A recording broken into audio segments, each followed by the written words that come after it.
Have you ever wondered why schools teach so little, if anything, about the world's first advanced civilization? Especially when it introduced so many things we still use today.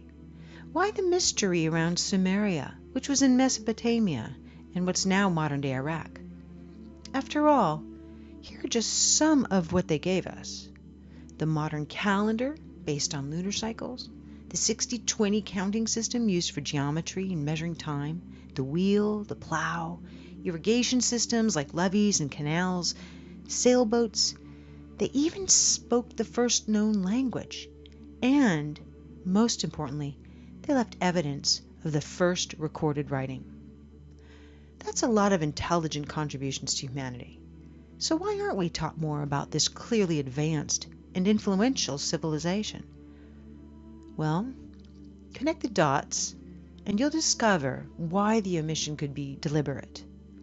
Sumerians were accurate in creating many advanced systems, yet we dismiss their history of man as mere mythology. And why is that?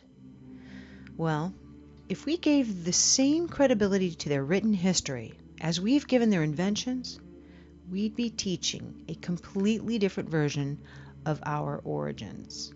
And we'd be thinking a lot more about what our future may hold. So let archaeologists continue to debate the history and evolution of man. If you go to the source, here's what the first civilization ever to record history revealed about our past.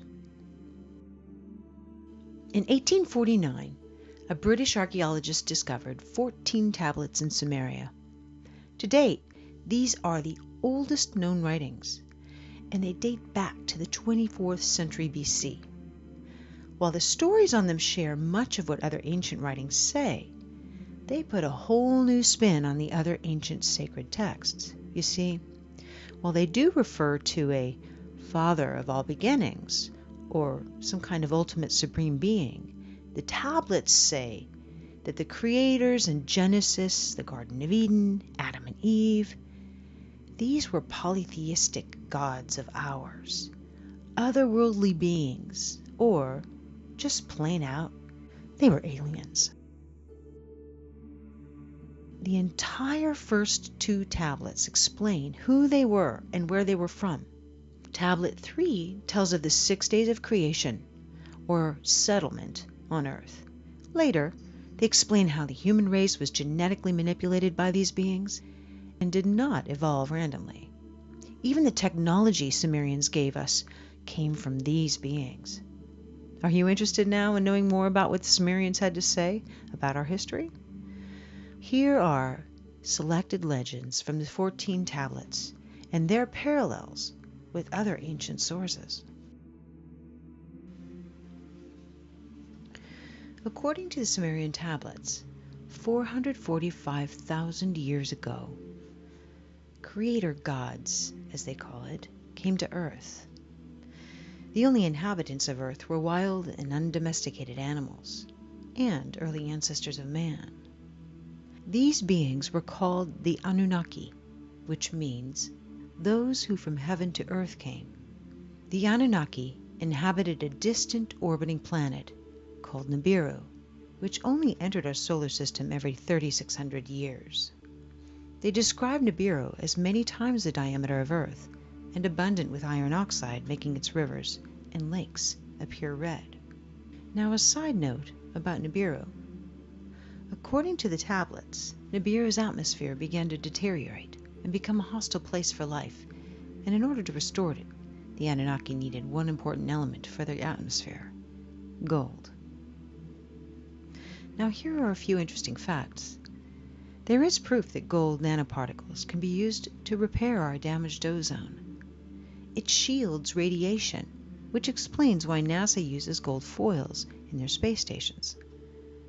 While NASA is currently aware of 8 official planets in our solar system, there has been much speculation about the wobbly orbit of 2 planets, which points to the likely gravitational pull of a very large mass, which has yet to be discovered.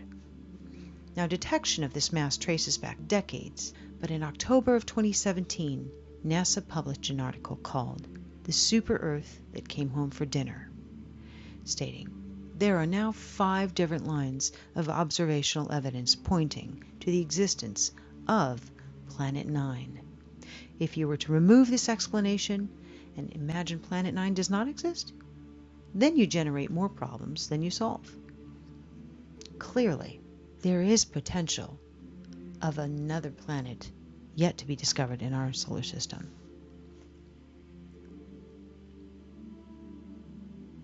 Now, when the Anunnaki arrived, they were capable of living lives that spanned hundreds of thousands of years. They created a mining settlement they called Eridug, Earth Station 1, in the Persian Gulf, under a leader named Enki. The tablets convey, "After a kingship descended from heaven, it was in Eridug." These visitors were not alone. They brought another extraterrestrial race with them. They were called the Ajiji, and they worked as their slaves. The Ajiji were considered inferior. They served the Anunnaki by mining gold. As civilizations grew, the Ajiji endured crushing labor. And these stories are consistent with Babylonian tablets from the 18th century BC. When the gods, manlike, bore the labor, carried the load, the gods' load was great, the toil grievous, the trouble excessive. The great Anunnaki made the Ajiji undertake the toil. After many centuries, the Ajiji rebelled, mistakenly believing they could overcome these oppressive masters. Their defeat almost completely annihilated their race, leaving the Anunnaki without a workforce. Unable to replace the Ajiji, Nibiru's ruler, Anu, ordered his son Enki to genetically engineer a new slave race, one that was intelligent enough to perform complex work but still be subservient to the Anunnaki. His experiments are recounted in detail in Atrahasis. Many unique creatures were created. Enki finally successfully met his goal, and the result? A genetic hybrid between Earth's caveman, Homo erectus, and the Anunnaki themselves. This hybrid we call Homo sapiens. The tablets called first men the Adamu. In Hebrew, Adam means man. The Anunnaki put the Homo sapiens to work in the mines and elsewhere in Mesopotamia. The Semitic word avad, or worship, literally means work for. Hence, early men had no choice but to worship their gods. According to the pictographs and texts, these Anunnaki, who we know lived many centuries, were giants compared to the Homo sapiens. Now, because their main purpose in life was to serve the Anunnaki, Homo sapiens were, in return, educated with social skills and academic affairs and technology. All this is abundantly clear in the tablets. The new human slaves were sterile, but as the demand for workforce increased, they were re-engineered so that they could reproduce. This later led to an overpopulation. So later, many humans were banished from the safety of their cities, giving rise to the story of the Garden of Eden and the story of banishment from paradise for procreating. As humans evolved to become more intelligent, some Anunnaki leaders bred with these humans. The children which resulted from these forbidden unions between races were called the Nephilim, or giants of old. Tablets say that these practices enraged Enlil, the Anu leader of that time, who was also the brother of Enki. Enlil wanted to ensure no human would ever rise to power and potentially rule Nibiru. Naturally, the interbreeding increased that risk, but it was beyond his control. Human populations increased over the following millennia, only to be met with a population control plan that nature had in store. During one of its 3,600-year cycles, Nibiru's orbit created havoc on the Sun and on Earth.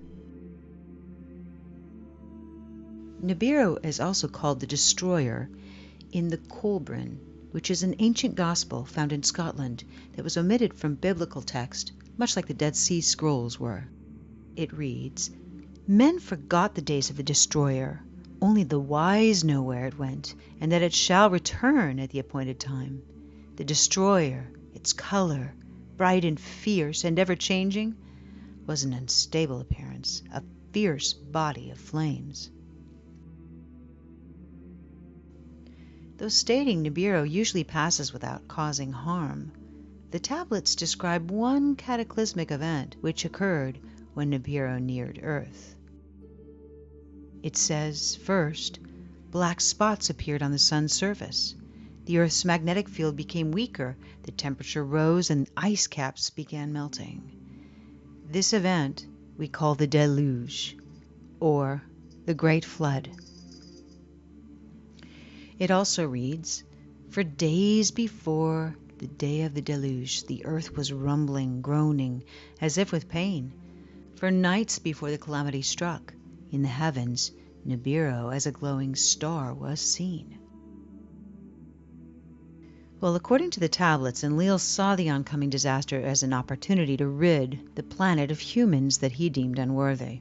He returned to Nibiru, but many Anunnaki chose to stay, instead witnessing the flooding and the destruction on the planet from their celestial boats which circled the earth. It reads, "Then there was darkness in daytime, and at night the moon as though by a monster was swallowed. The earth began to shake by a force before unknown. It was agitated. In the glow of dawn, a black cloud arose from the horizon. The morning light turned to darkness. Then the sound of a rolling thunder boomed, and lightning lit the skies. On that day, on that unforgettable day, the deluge with a roar began." At that point, the South Pole's huge ice sheets collided and fell into the ocean. This would have created tsunamis everywhere, traveling north to the gold mines in Southeast Africa. The tidal wave continued north until it reached and submerged the city of Eden, one of the first Anunnaki settlements on Earth, now located somewhere at the bottom of today's Persian Gulf. Witnessing the cataclysm, Enki, who felt sympathy for his creations, instructed his chosen ones to build boats. Among these few humans was Zayasudra, we know as Noah, and his family. A great storm with heavy rains started. The tidal wave kept sweeping the earth for 7 days until it finally came to a halt. But the heavy rains continued for 40 more days and nights. The story of the deluge is recorded in almost every civilization on our planet. Core ice samples taken from Greenland and Antarctica illustrate that at the height of the last ice age, the sea levels were 425 feet lower than they are today. And, more importantly, there is a clear indication of a rapid sea rise. After the deluge, reconstruction of a new spaceport began. The text describes how the Anunnaki made their buildings according to the position of the stars. It reads, "Let the heart of the plane, the heavens, reflect." Once Enki to this agreed, Enlil from the skies of distances took measures.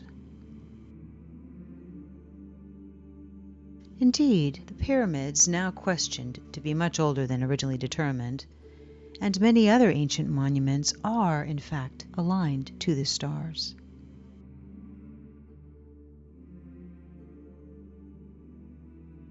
When the Anunnaki finally left Earth, their influence had reached every corner of the world, from Mesopotamia to India to South America.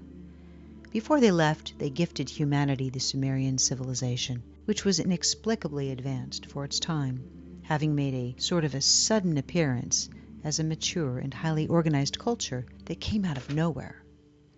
The Anunnaki taught the Sumerians their way of life and established monarchs. Now here's where it gets interesting. The kings would act as their emissaries on Earth and rule the people according to ancient principles.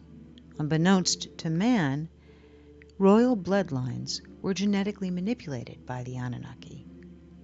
This would in turn explain the strong aversion by nobility to interclass breeding.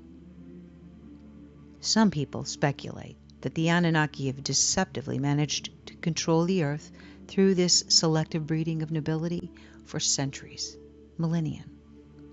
Others speculate that, as the tablets indicate, Nibiru may once again come close to our planet, and then the Anunnaki will return and restore rule over the slave race they created. This would explain the secrecy around the Sumerian recorded history. Either way, 3,600 years approaches a new cycle. So now that you know what ancients reveal about our origins, perhaps you'd like to decide.